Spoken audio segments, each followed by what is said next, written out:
I'm already very excited. Oh, yes, me too. Very Okay. excited. Okay, so I think we are live now. Hello, everyone. My name is Dr. Igna Khan. I'm a clinical psychologist and psychotherapist and speech therapist. I'm working with children and adults. And today we have a very lovely guest, a very energetic guest. And I actually love her videos because she's so energetic and I think one thing I find in common with her, or maybe it helped me to connect with her the way she's working with the children, and I also love to work with the children as well. And when you're working with the children, the energy is a different type. So let me introduce to Marisa Delhay, is the owner of Tech at Home Mom LLC, a new hemisphere based company specializing in teaching taught rentals. Teaching tours are themed toys and curriculum unit that families, childcare programs, micro school pods, and other rent at an affordable rate for 2 weeks at a time. Renting these toys and material allow for toys rotation, access to educational material and lesson, and take all the prep work out of offering craft, experiments, and sensory activities. So the topic of today's discussion is home-based activities for fine motor skills and practical life skills. Thank you so much, Marisha, for coming and accepting my request to, Yeah. do this live streaming session with me. So, how are you today? Oh, I'm feeling great today. It's nice weather over here in New Hampshire. I don't know about where you are, but we had Okay, some sunshine. I'm from Pakistan actually, and we are Yeah. observing Ramadan as well. Yes, yes, you are right. I've done lots of learning about Ramadan, and so you are feeling probably hungry. No, not actually. I'm not. No. I'm not that much kind of foodie person actually. Oh, you I'm more. aren't. Oh, No, I'm not. I'm more yeah. like I don't like. I'm more like eating fruits and munching and Oh, taking tea or coffee sometimes, which I actually have right now because there you we go. have Yeah, 20-30 minutes because it yeah, gives me yeah. energy. I don't know how well I would fare with the sunset to sundown aspect of that, but you probably get used to it. Yeah? uh, Somehow because Yeah. at that time we are already awake because of our religious things like that, and it's already 4 a.m. over here. Yes. So before that you give me time, I thought it was 4 p.m. actually, so I was waiting for him, and then he was not alive, and I thought Mhm. something is wrong with my time, then I have to check again. Oh, So it is 5 April over here in our country, and it's 4 April at your side actually. So okay. that is a difference. That is a difference. Yeah. So okay, Marisa, nice having you. Let's talk about the thing, about the topic. So what do you say about the topic? Do you like the topic which Oh, I yes. selected for you? Yes, I definitely love the topic. I was so happy that that was what you picked. And of course, I love to talk about anything relating to child development. But specifically, if it kind of falls under the umbrella of the Montessori method, Mm-hmm. and that perspective. Simply just because the way that I teach and the way that I parent is very centered on the child led learning, which I'm Mm-hmm. sure as a clinical psychiatrist and speech I'm pathologist. I'm a Yep. psychologist and speech pathologist. Right. So there's a lot Right. of things I'm doing just Sure. because Yes. of my passion.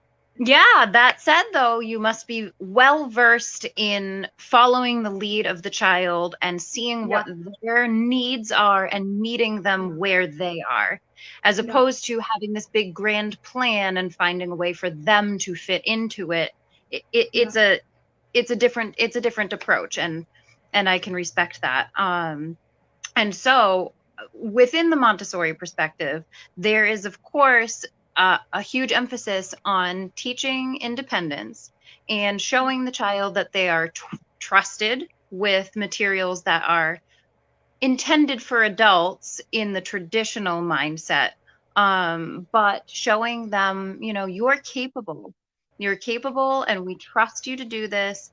You and your body are very able to manipulate this glass object or to carry this tray so carefully from one shelf to the next or from the shelf to the table. You can prepare a meal for yourself, even if it's the Yeah. simplest meal, even if it's spreading peanut butter on a piece of toast. even if it's just taking, a butter knife and cutting up a banana for yourself and putting it onto a plate. That's something that you've been able to prepare from start, middle to end for yourself to take care of yourself. Mhm. And then, of course, that goes past the taking care of oneself and taking care of others and your environment. Like, yes, the environment, the way we think of, Mother Nature and all of that, but Mhm. also that which you live and work in. And so in Montessori, we call play work. I'm sure we've heard this, you've heard this before, being in the child care and child development realm. Mhm. So Montessori activities are called works. And that's for a variety of reasons. But for me, the biggest and most important reason is because so that we make an association between work being the important, play being the important work of childhood, and also having a positive connotation towards that. So as we grow up, if we're thinking of our play and our things that we do to keep ourselves busy and to keep ourselves, learning and and I guess busy in the classroom as children. Mhm. Um, it's fun. It's fun if it's done right. And then as you grow up, you think of work as being fun and something enjoyable, and I know you can relate to that. You Yeah, enjoy I am. what you Because you do. have to enjoy your work as well. Because if Mm, you're not enjoying, how you the child will enjoy that work? Okay, I just need to cut you a little bit. Somebody asked me a question. Okay, Amna Nawaz Malik. The yeah, question for our today conversation is home-based activities for fine motor skills and practical life skill. These practical yeah. life skill we refer them as self skill, self as personal skill, and self as journal skill. So I'm sure you get the topic. Now please continue the topic. Yes. Yes. So we want to talk about things that we can do within the home Yeah. to develop those fine motor skills and the practical Yeah, life skills. which is very Absolutely. important. It's very Yes, important yes, topic. I kind of went off on a tangent. Sorry. No, But no, it's okay. No, you were very relevant. Actually the person I think joined us very late, so she's asking the question that what is the oh, topic. Even though oh, great. I announced it already, but it shows that they are very much interested in listening you. Yes, yes, yes. So that is our topic. Yep. And so yeah, I'm just as right now we're just explaining, where What are where the yes, where my mindset comes from. yeah, So thank you for asking what our topic is, viewer. um, and so they say whoever they is, say that if you love what you do, if you enjoy your job, you don't work a day in your life, right? yeah, So if we can instill that mindset in young children, then we'll have generation after generation of kids realizing what it is that they love to do and chasing that dream through adolescence and into adulthood. And so, with that said, our topic being just that practical life skills and then fine motor skills, which I would categorize them separately, but really a lot of yeah, times they go hand in hand, though. yeah. That is the pardon, thing. pardon that pun. Um, Yeah, but so just to explain for anybody who may be new to that phrasing or new to that the concept, fine motor skills refer to the muscles, developing the muscles in your hands and fingers that are used for things like handwriting, yeah, but pre-writing skills that come before we even take a pencil and start writing numbers and letters and anything, on a piece of paper. There are so many things that come before that. Um, yeah, zipping a jacket, yeah. snapping your pants, Even pouring, you know, holding, yeah, right, holding anything that you holding have the to hold on to. fingers. Right. Yeah, Yeah, exactly. Yeah. Feeding yourself. Um, uh, even that pincer grasp when yeah. a baby has something on their tray, they're just using those first two fingers and putting food into their mouth. um Even touching the so stuff. Touching oh the stuff whenever they see any objects. yeah, yeah, touching, catching. So anything that you use your fingers and hands to do. And then gross motor skills refer to the large muscles of your body, your arms, your legs, how you move. And so this is why I say practical life skills, of course, go hand in hand with fine motor skills, because most of the things that we do in order to take care of ourselves, dressing, feeding, all of those require development of fine motor skills. So when I'm creating an activity with things that I have in my house, a lot of times there's a lot of crossover. So let's say, and so this speaks to our topic. So let's say you're trying to use things that you have at home to help develop skills that will allow the child to feel trusted and to be able to independently care for themselves in the moment, in that stage of development, but then of course like paving the way for higher order skills later on down the road. You might take a cookie sheet, Mm-hmm. baking tray or whatever, and you might have like a cream pitcher, just for coffee cream, and you might have two, but you might have a little bowl, whatever. You fill the creamer with water or with dry rice or dry beans or whatever you have. And of course, dry pouring and wet pouring are two different skills. It pours Yeah, very true. differently out of the receptacle. So those really are two, it's kind of two activities, two different skills that you can use the same materials for, Yeah, all wrapped up true. in one. And they pour. And in the Montessori method, you set it up from, and of course it varies from language to language, culture to culture, country to country, Mm-hmm. whether you are reading in your native language from left to right or right to left. But in, Yeah.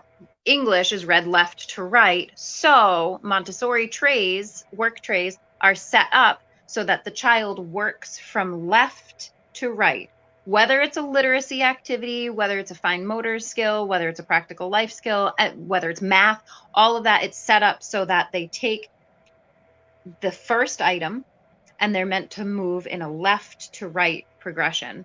So Mm-hmm. it's worked right in there, laying the groundwork for later skills, for reading skills, even in a 2 or 3 year old who's doing nothing, having nothing to do with reading, letters, Mm-hmm. anything like that. So that's kind of like a cool little fun Yeah, it fact. is. But over here, I just a question came in my mind that you're talking about the orientation from, for example, it's from left to right. So how culture Yep. is different because, for example, in our culture, because we are Muslim, so we used to eat a lot of things from our right hand. Oh, You know, from we your right use hand. the right hand. Maybe you're familiar Yep. with that fact. So sometimes there are few individuals who are left oriented because brain have this, capacity. Your Right. sometimes your hand is oriented, another hand is not oriented. And my question over here is that in our Mm. culture, sometimes parents insist a lot that the child should write from their right hand, while the child is lefty. Good. Oh, huh. So, do Yeah. you think it's a problem? Because according to our opinion, if the child is eating from the right hand and doing other stuff from left hand, maybe it's okay. But do you think it's a problem for the child to doing these things because maybe the child get confused at time? Do you think does it make any sense to you? Or you're getting the question? I think yeah, I am. So you're asking, do I think it's a problem if a child mainly is doing things with their right hand, but then they're trying to learn to write with their left, No, or no. Let me tell you Mhm, one thing. The child is mhm. left oriented. The child is lefty. Yeah, Okay, a and left. the parent want them to do a lot of activity from the right hand because it's a culture thing. My point is over here is Mhm. that is it a problem to ask or to force the child to do things from the right hand, or it's okay to teach the child to do the things from the other hand? Mm. Because I, over here I brain is involved. That is the From point. yeah, from a development perspective, and from like I was saying, follow the child, see what it is Yeah. that they're showing you they need and what their strength is, then trying to ask them to do something that's going to make that skill or make that task harder for them, simply just to do it the way that you're supposed to do it. I think Mhm. that I would imagine that would present a problem. Yeah, yeah. But then also there's that other, the devil on your shoulder, the devil and the angel on your shoulder, Yeah. almost says to me,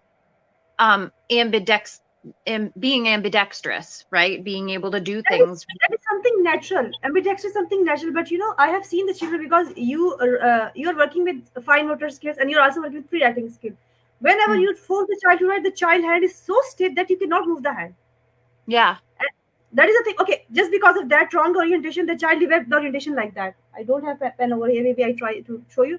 So if Yeah. the child holding it like that, the child is holding pencil like that, the child is not able to read what is right on the top of the paper. So that is Oh, a yeah. problem for the child, Oh, because oh, definitely. that is a Yeah. problem.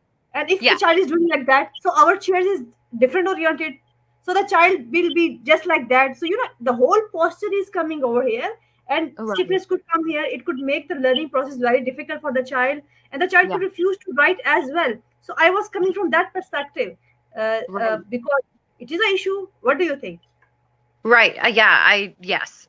Certainly, if pencil grasp is being impacted, by asking the child to do something that's not coming naturally to them, Mhm. yeah, that's something that would need to be addressed. But then that's tricky, because if you're saying it's a cultural perspective, that's important. That's important too. So I guess what does the mindset come in? You're going to teach me something here. So why is there such a push for the right hand in your because culture? because it's a religious thing, that it's coming from our culture, because our prophet said that we used to do things from our right hand, because we need to Okay. write from our right hand. So that's why Okay. we are using right hand to eat as well, and to do a lot of stuff. And even from if we need to wear something, then we need to use our right hand. Even Yes. from wearing Okay. shirt as well. If you're removing, then we can use our other hand. But for wearing, you are supposed to use your right hand. Even you're supposed to use your right feet to wear something. So that is Okay. the thing. That is our cultural thing. That's our religious thing. That is coming from generation to generation. That's why Got I'm it. asking you, because okay, over here one thing could be affected, which could you could say is eating. But my point over here is away to the murder, that if the child is eating from his right hand and doing other stuff, because pushing that right, uh, over here we are not mainly talking about children who are normal. We are also Yeah. talking about children who have different needs, who have additional needs, who have difficulties, who have special needs, who are Right. intellectually disabled, Right. who are CP child, who could be Down syndrome. Their muscles are not developed that much. So maybe this kind of stressor could create issue for the child. Because if we talk about practical life skill as well, that's why I come. My topic was journal, because that is our first interaction. I thought that Right. whenever we plan our other thing, that we will go, we will we'll specify things as well. So you know Yep. just because of this tussle, the child skills could be affected as well, because you Yeah. will force the child to hold things from one hand. Maybe this the hands tremor, the child Yeah. loses independence, the child loses confidence. So I was coming from that side. Yeah. So I'm you're getting my point, what I'm trying to say. Yeah, yeah, no, I'm definitely getting your point. Yeah. And you bring up an important perspective as well, because right, there's the neurotypical child, or there's the typically physically developing child. And they may have the tools to be able to, cross over from left to right, and their strength in both hands or whatever. But then if you throw in some extra challenges and some hurdles to jump over there as well, absolutely, right. And like you were saying with children with Down syndrome, there's that strength component with the hands, because their muscular skeletal system is also impacted And impacted also by with that CP understanding. children, those who have cerebral palsy, they also have issues like that. Those who Hmm. have, delayed milestone in the area of locomotion, they could Yep. also have the issue in these areas. That's why I ask you this question, because Mm. sometimes whenever you tell these parents, maybe they sometimes they mind that why you're telling this thing, but they don't understand that we are coming from what side. A child is also already having an issue with the. That's why I don't ask them to stress on these things, because when you start pushing a child who is already challenged in a lot of areas, in the learning aspect, in the language aspect as well, because you mentioned this thing that the child is going from right to left, because you Yep. just talk about the tray and you said that you have to write, because in mathematics there's one side, in Urdu, in our area, if we're Yep. writing Urdu or Arabic, it's from the other side of the writing. So Yeah. there's a clash over here as well. But it's good that when a child is ambidextrous, But every child is not ambidexter. Maybe a child with autism could be ambidexter. I have seen a child with ADHD who's ambidexter, because Yep. the autistic children could be above average intelligence Mhm. as well. Same is true for the ADHD children. They have other Mhm. difficulties, that why they cannot concentrate. That is the problem over here. Right. So Right. those children who are already challenged with in a lot of areas, it is difficult for them to attain a orientation with the hands. So the child, if the child is easy in picking one thing from one hand, the child is doing that task. For example, the child is not able to zip his his shirt from the other side, then you are Yeah. insisting the child, and you are making things difficult for the child. And over here, wherever we are teaching a skill to the child, we start from progressively from easy to difficult. Yes. I'm sure Yeah. you're getting my point. And this is Yeah. very important for the child to attain that independence. Otherwise, the child will lose the interest and he will not learn that thing. The child Yes. will get stubborn as well, and that is negatively affecting the child. So I am trying to conclude my whole, discussion over here. I'm sure Yeah. you're getting my point. I'm sure people, those who will watch us afterward, they will get this point as well. That in simple practical skills, we should, give some leniency to the child. That is my point over here as well. Yes. Yes. Did you say? Oh, no. Speaking of children, Actually, how that old is is a your? siren for actually, Yeah. this is a siren for our, prayer time. That we're supposed to, not eat after that time. That Oh, is the I can hear siren. it now. Oh, it sounded like a kid. It sounded like a little kid. Gotcha. Yeah. Um, but yeah, but yes, though, to what you're saying, scaffolding learning essentially is making sure that there's um a skill that a child can feel comfortable and confident with and master that and feel like I've handled that. I can get that before trying to offer them something that's going to cause frustration, cause them to shut down and say, "Nope, I'm not learning this." So that's hugely important. And then, of course, and then, like you're saying, if you're trying to tell a kid who it comes naturally for them to write with their left hand, now you got to do that with your right hand on top of everything else that we're asking you to do. Learn to zip your coat, learn to pour your milk into your cereal, learn to do this, learn to do that. So that could be incredibly frustrating and could, for an, a neurodivergent person who already is struggling with that. And it could be fear, it could be doubt, it could be shame, it could be comparison. Like, what, now there's another thing I'm doing wrong. Um, and you also were saying too, like, kind of like striking when the iron's hot. We call that a sensitive period of development. That So, is. when a child is interested and willing to do a particular task, that is the time to jump on that. Yeah, And so that is. speaking of, practical life skills and developing fine motor skills within the home, that's probably the first and most important thing to touch upon is making sure that what it is that you're offering to that child in that moment is something that they're going to be receptive to because they're interested in. If they're not, you're going to be fighting to get them to do that thing. So I always say, if you offer something, like from one of my teaching totes, for example. So if I've given you this whole box full of items, and you try and offer something to the child and they're not interested in it, say, okay, cool, don't push. Don't push because they're just going to shut down and they're not going to happily do it anyway. So maybe you hold off on it, maybe you wait, maybe offer it tomorrow, or maybe skip it entirely. And we can think of that as adults, like a book. Like if you were to go to a bookstore and pick out a book for yourself, you're not going to, if you pick one off the shelf and you start reading the first chapter and you're not interested in it, you're gonna put it back on the shelf. So if we can trust ourselves as adults to choose things that we're interested in and that we want to invest our time in and that we want to put effort into, then we also have to trust children to do that as well. And we have to trust the process, knowing that eventually they'll come around to interest in something and we can work on it later. Um and this is why it's important to know that, like, milestones get reached in a sliding scale of time, not if your child isn't talking by 12 months, they're never going to talk. Or if your child isn't doesn't know all of their colors by 24 months, then uh-oh, oh no. It might be that they're on their own timeline. So, yeah. Actually, over here is Arzan is going on, and that's why I'm quiet. I will talk after Oh, 2 3 minutes. oh Once yes, again. yes, I can hear. Yeah.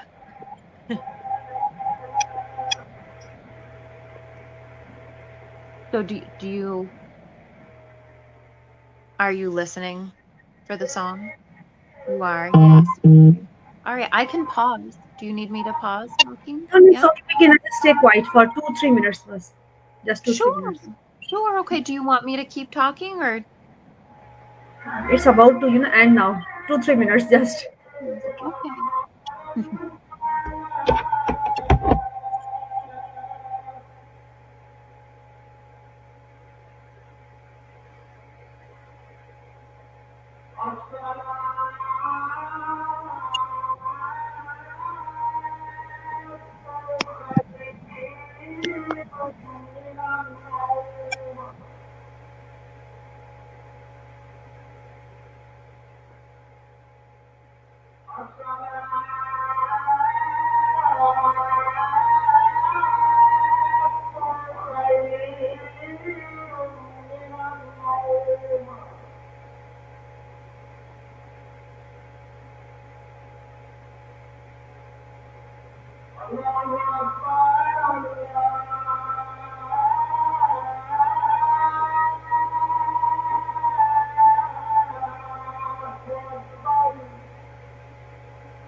Thank you so much for respecting the fact, and I'm so happy that without any, you respect that fact because Oh, a lot I'm of sorry, I Muslims didn't realize. I'm sorry I didn't realize at first. know that from which area I'm here, and it's good that and I'm happy that you respect the fact because my main you could say the main aim of talking to is I'm just more interested in exchanging the cultural thing because yesterday I was talking to a parent and we talked a lot about parenting styles, and I Yes. also talked about the stigma. Maybe you if you have some time you could because it's from Instagram, you could see it from over there because I did that live over there. But Oh, there's sure. issue with the Instagram that you cannot put that one into in your own stream and stuff like it. So I requested him so that we can do that on Facebook Live. So even that person can share later on that thing as well. So I also asked about cultural perspective, which is very important because there's a lot of parents who want to go to the other cultures or who want to or who think that other if you move from one area to other area or from one country to other country, then the child could Mhm. get good services over there. So before going to there, they should know the culture aspect as well. That's why Yeah. I'm asking from these therapists and these professionals that how these things are practicing in your culture. So it could it's mainly exchange of knowledge and learning as well. So my main aspect of this is learning by myself as well because I'm learning from you, and Yeah. I learned a lot of good things from you today. Okay, so let's Yeah, discuss. same here. Yes. Thank you. So I'm saying thank you again because it's very difficult to come to get some time because I think you were doing some dinner and that was your dinner time, then you will go to the bed. So let's discuss more things. So you're talking about even you talk about milestone as well, and you mentioned Mm. that if a child is 1 year old or like 12 months old, if he's not Mm. able to stand, then he cannot stand later on. Or if the child is 2 years old and the child cannot speak, then he cannot speak later on because we have seen that myth as well. But our area myth is they are saying if the child is 3 years old and the child is not talking, our child was Yeah. delayed as well. I was also delayed at this area at this time as well. But if you know that professionally, if a child is not talking at the age of 3, then that is alarming for us. And Yeah. it's alarming. At the age of 3, if the child is not talking, even a lot of children, for example, neurodivergent children in autism, the child regress in the area of the speech. Other milestones are perfect, Yes. but they regress in the area of the speech. So even they're saying Mhm. child was doing that, the child said these things at one, but when a specific average or a specific target is met, then they should go to the therapist for that thing. At that Yes. time, professional help is very much important. And one thing is over here is why I call you over here, because I'm also offering home-based therapeutic intervention plan for parents, on which I am Hmm. working only with the parents, and the child and the parent is over there, and I'm helping the mother to work the things which they have at home, or sometimes they buy very easy things from the from the shop, and they do the stuff like that. And I'm over there, I'm observing the child. And interesting thing is that the child is responding me as well. They will look at me. Yesterday I was doing a session, and the child was smiling, and he was teasing me as well. So her mother was Oh, enjoying that aspect as well. And in the start, mother was saying, "How the child will sleep?" I said, "I will let you. I will make him just do a little. You could say a little confidence on yourself as well." So it is very important as a mother that you need to have a confidence on yourself as well, that you can do a lot of things from home, at home. For example, yeah. if I want a child to do the sorting activity, I'm sharing my experience as well. Okay, I will, Yeah. but I will ask her, okay, do you have colorful beads? Yes, she said that I have colorful beads. Then I ask, do you have a cupcake tin? She said that I Yeah. have. So I used both things, cupcake tins, and the child is doing sorting Yeah. activity. So the next Yeah. activity, my activity was for that child was, I asked the child, I asked the mother, do you have colorful blocks? Yes, she have colorful blocks. So I asked, do you have colorful bowls? She said that yes, I have colorful bowls. And Yeah. she had four colorful bright bowls. That one was red, green, yellow, and orange. So that was very Yeah. easy for her to find her cabinet. And she bring it, and the child is happily doing that activity. When the child is doing that activity, the cloth clips. So all these things are present at home. You just need to guide the parent what you can do with the. And it's also depend on the, maybe it's also depend on the therapist, that how the therapist is guiding the child. Like I have seen your video, and you're doing a lot of very good thing, and you're doing very, you're too much involved in your video as well. That give me Mhm. a lot happiness as well. Whenever I see your videos, you look so happy what you are doing. Well, I love what I do, right? Yeah, you know how that feels. You have Yeah. to enjoy your work. If your work is not your passion, then you're not going to enjoy. But then you Yeah. can do something else as well. Yeah. Over here, Yeah. our all objective is to make a child learn in a fun way, because learning is fun. Yes. It and should be. Yes, and it should learning is be. not about, whenever we talk about these children, that's one the main issue, you could say the main reason was about life skill was that, because according to my opinion, Mm. learning is not just mathematics. Learning is not just ABC. I will give you another example from my one client as well. Mm. What people used to say, my child is capable of counting from 1 to 10. My child is Mm. capable of telling the names of the you could say fruits, animals, shapes, but the child's speech is not functional. Right. So Right. even If they can't express that to gives you what me they need example. or want. Yeah. Yeah. Okay. Yeah. And I think that the mother was saying, I was so obsessed with the child, with teaching him everything. I even she taught her the rhymes and stuff like that. So one day Mm. she said that I asked her child name. I think her child name was Ali or something. Ali, how are you? He said A B C D E F G H I J K L M N O P Q R S T U V. Oh So boy. that's the Yeah. problem. That's a That is the problem. problem. That is a Yeah. problem. Okay. How are you? Circle, square, because Yeah. if the child is capable of imitating that, then the child is also capable of imitating the speech as well. But Yeah. what you're teaching the child, Yeah.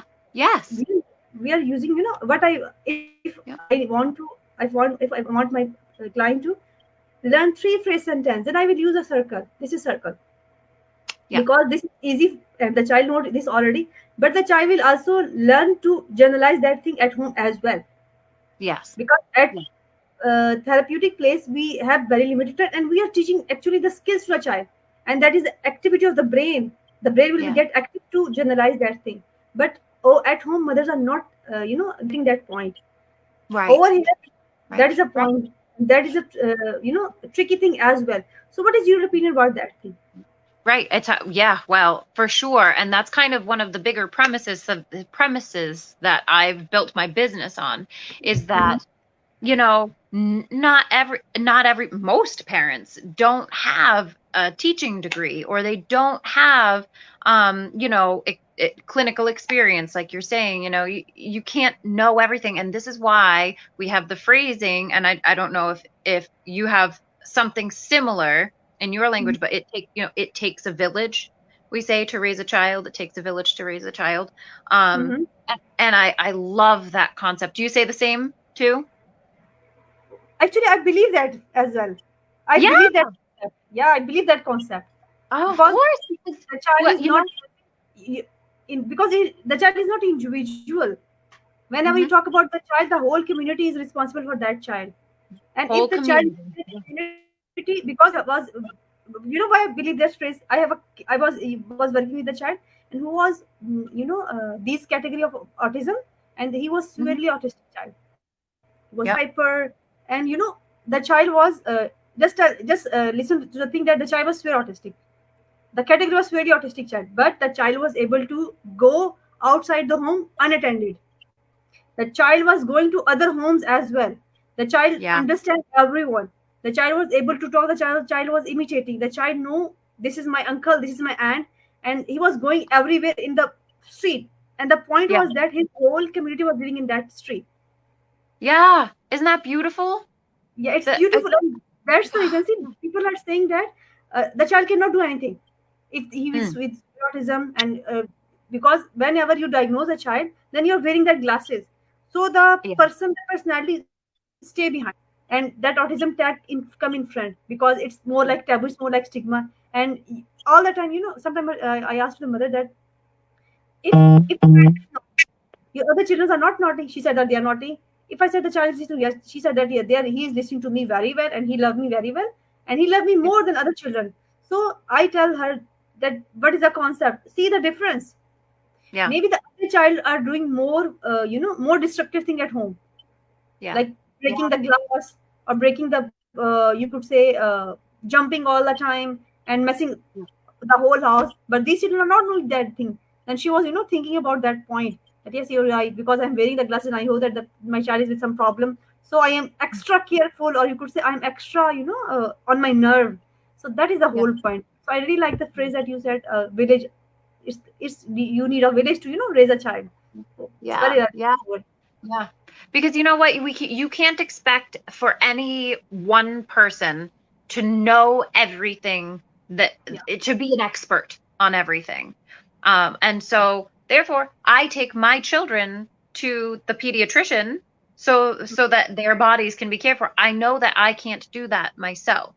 Mhm. Um, and even within the home, if you've got two parents within the home, one of them has their departments that they're in charge of, and the other has their departments that they're in charge of. I'm mostly responsible for the nurturing of my children, and the educational aspects of their upbringing. But my husband, of course, has his things that he brings into their lives.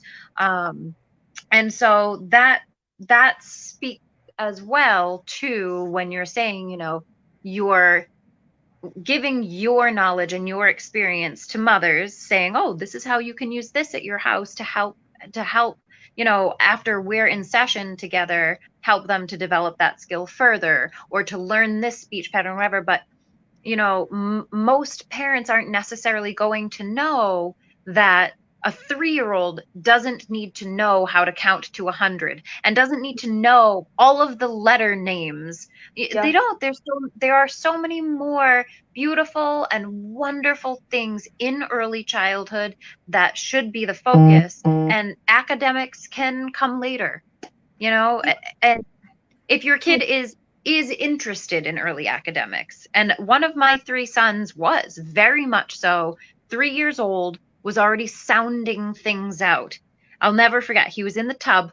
He was 3.5 years old, and he pointed up at the faucet, and he said, off, off, that says off. And he was 3 years old, reading his first word.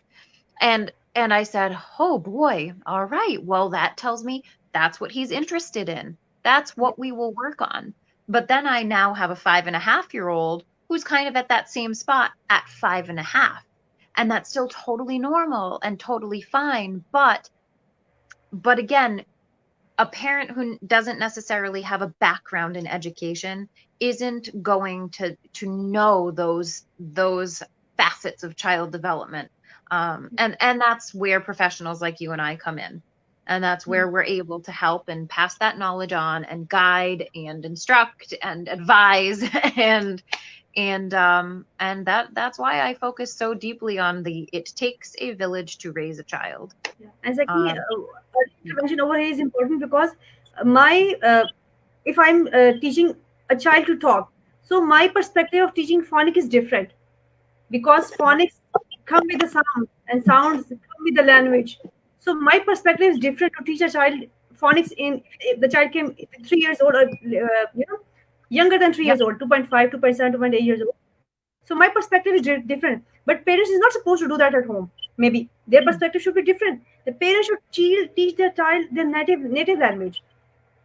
And even it's not about learning them in English and learning them in native language. That is maybe something secondary. But what therapists are doing is a different thing. They have Yeah. different perspective in mind. Sound is the Hmm. basic of the language, but we are teaching child other things as well. We are working on oral motor area as well. We are working on his sensation as well. We are working on his fine motor skills, gross motor skills, maybe blowing, oral motor massages Oral and stuff motion. like that. Yeah. So we are doing Yeah. everything for the child. We have reasons behind that. But at Yeah. home, teach child other things as well. It's not just about 1, 2, 3 because I started making videos. I started making videos, and I was asking the parents if you have any query, I will respond to that query. And most of the Mhm. time, maybe 60 to 70%, you could, or if not 60 to 70, 50% parents would say, my child could say A B C D F G H I J K L M N O P 1, 2, 3, 4, 5, 6, 7, 8, 9, 10. He knows he knows everything, but the child is Yeah. don't have functional language. Right. Right. Right. But Yeah. even okay, and language is coming in the steps. The first steps should be the pointing. Yes. Understanding what this is. It's not about Right. talking. Yep. You're Yeah. familiar with the fact that if, for example, if I say that it's a box, then the child will know that's the box. Where is the box? This is the box. That's a He's not box. Yeah. it's not Yep. supposed to say that at once. And there are 7 to 8 steps before utterance of a word, utterance of a sound, but they don't understand that point, and they get so Right. anxious and they're putting a lot of efforts. And would you believe that parents say my child is going to a therapeutic place, a school where there are a lot of therapists working on that child. Maybe the timing from Mm. that school is 8 to 1 p.m. or 2 p.m., 8 a.m. to 2 p.m. Then in evening the child is going to therapies as well for 2 or 3 hours. So how Oh much boy. could be there's a lot of effort you're doing, and the child is not, the point is the child is not, improving, and they don't Yeah. understand quite that maybe at that age, maybe the receptive, brain of the child could be 20 minutes, not more than that. Hmm. And you maybe you have read that research as well. That's why we are Yeah. transitioning the child in, but they don't understand Right. this, and they're making, for example, if a child is neurodivergent and you're overwhelming the child with a lot of things, Yeah. you don't understand this point. For example, if Right. you're doing a lot of sensation to the child, why child have a lot of tantrums, why the child Yeah. is aggressive, Yep. Yeah. and they Yeah. don't get this idea because too Yep. much sensation means overwhelming sensation and emotions, bottled up emotion, aggression is coming, and the brain is not able to process that information. Yeah. Either it is through fine motor skills, it is coming from language, it's coming from command following, or it's coming from other activities as well. So you are asking the child to sit and do certain activities, and he's all the time he's putting the stuff and doing again, again, again, again. Maybe the child is doing that activity because that is a stimming. He Yes. he's Yeah. stimming at that as well. But don't you think so? The child is getting tired as well. The child Yep. is suppose the child is on toe walk.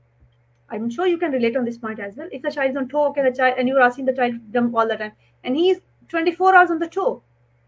Whenever he sleep, what is the condition of that child? So Yeah. we need to do a lot of things, and all the time I'm asking to parents, don't push your child too much.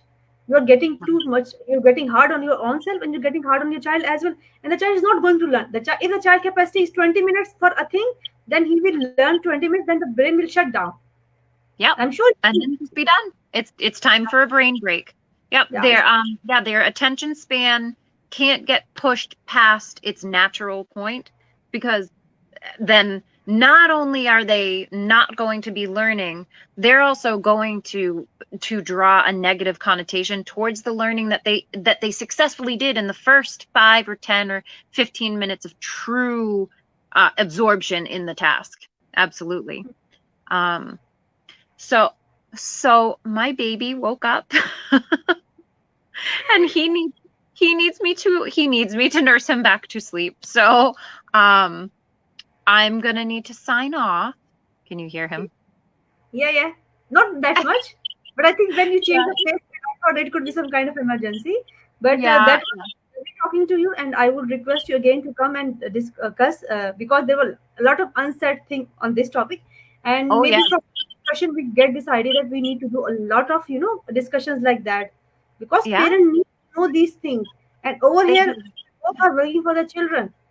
The children Yeah. are the most population who is going to benefit from these kind of discussion, and we want our children to be healthy. We want our children to learn in natural environment. We want our children to learn in natural space, and the job of the profession is to teaching the parents what they're supposed to do. It's not Yes. about pushing them, pushing their limits. If a child is 20, 30 years old, then he has to push his limit. Then that is a Yeah. separate thing, because Yeah. when you have life, then your things are different. But when a child, and the child have his own pace of learning. So if the certain limit is crossed, for example, I talk about 3 years of age and the child is not able to talk, then that is alarming for you. We need to consult a Right. professional. But whatever you're doing, please take at least one consultation from the consultant, and always involve the consultant as well, just like you are doing the work. Then they should take help from you as well, that how they can do this, how they can modify this. And if the child is not learning in a different way, then we need to change our strategies as well. So thank Yeah. you so much, Marisa, for Yeah. coming to my live stream, and that was lovely topic talking to you. And I Yeah. learned a lot of things from you, and I would Same. request. Yeah. Thank Yes. you so much. Yes. Thank you. Love- I'll be looking into more of the things that you spoke about so that I can,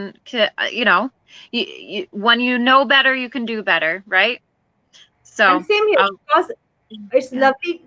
It's always fun to talk to other professional. And my own concern is to learn from the cultures, because Yes. everywhere Yeah. everything is different.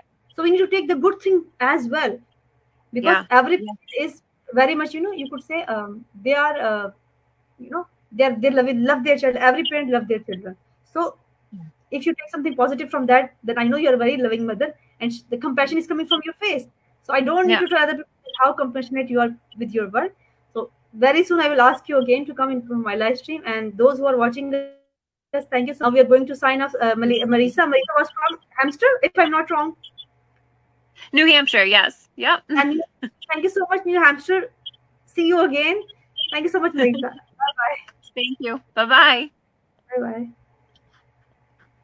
Okay. Thank you so much, Nimsha. Thank you so much. Okay. Thank you so much, Nimsha Hussain. Yes, I know the topic is interesting. Anam Nawaz, thank you so much. और the reason इस time करने की ये थी कि we both are from different region. So she was from New Hemisphere, so New Hampshire, and I'm from Pakistan. So उनको उन्होंने मुझे ही टाइम दिया था, हम लोगों का एटलीस्ट डेज के लिए अच्छा खासा डिफरेंस है. मेरी यहाँ पे 5 और इनकी वहाँ पे 4 हो रही है. तो इस वजह से मैं टॉपिक इसलिए रखा, जो लोग नहीं देख सके उसको बाद में देख सकते हैं. And thank you so much everyone again for the positive response who are giving me, and जो इनबॉक्स में इंकरेज कर रहे हैं. And if you want me to talk about some topic, so you can throw that topic in my inbox and I will discuss on that topic. See you in the next live stream. I'm going to sign off. Bye bye. Allah Hafiz.